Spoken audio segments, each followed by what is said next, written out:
kinds of results that will reflect well on them. So whenever you have a study that's based solely on questionnaires, to me the findings can be sketchy because you don't know exactly the accuracy of these reports. Plus, people forget things. They alter things in their minds. They think they've eaten less than they have, or they think they may have eaten more than they have. So it's always best to look at these studies and take them, very cautiously. Let's just say that. But it cannot hurt to pull back on your red meat intake if you're eating a lot of it.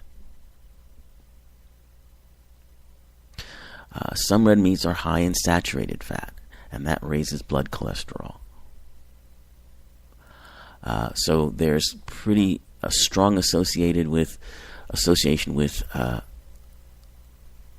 blood cholesterol because of the saturated fat in red meat, and high levels of cholesterol can increase the risk of heart disease. There are sketchy results about links to cancer. Some say it raises the risk for things like colorectal cancer, but there's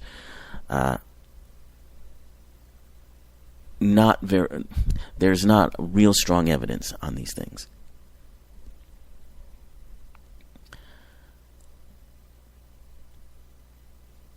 Now, again, these studies are also mixing up red meat with processed meat. Those are two very different things. Red meat itself, good, healthy red meat, grass-fed, for instance,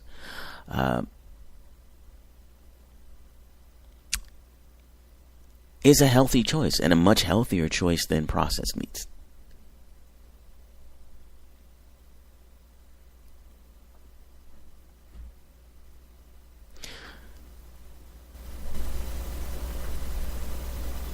So, with the evidence that's there, I still eat red meat.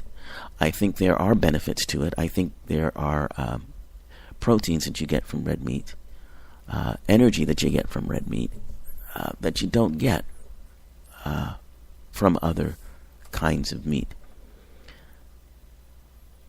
So, when I eat red meat, I limit it to once or twice a week. And there are some weeks when I don't eat any. And that, I think, is a healthy way to do it. And when I do use red meat, when I do have it in a dish or something, it's not processed. It's,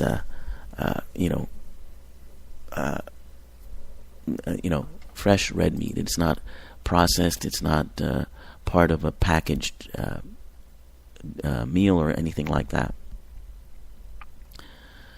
So to declare red meat as completely unhealthy, I think is to exaggerate the information that we have right now. Let me just say that.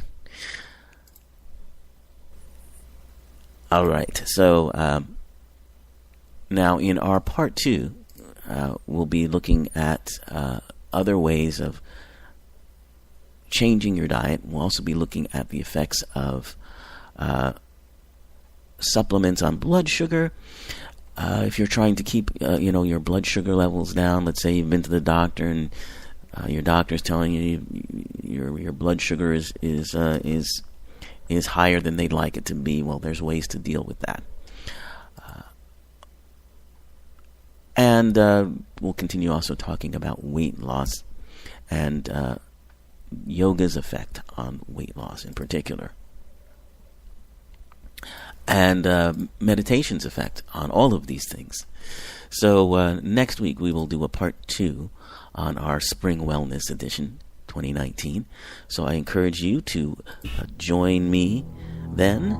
And until then, stay healthy. Have a wonderful week. enjoy the warming weather that's in your area.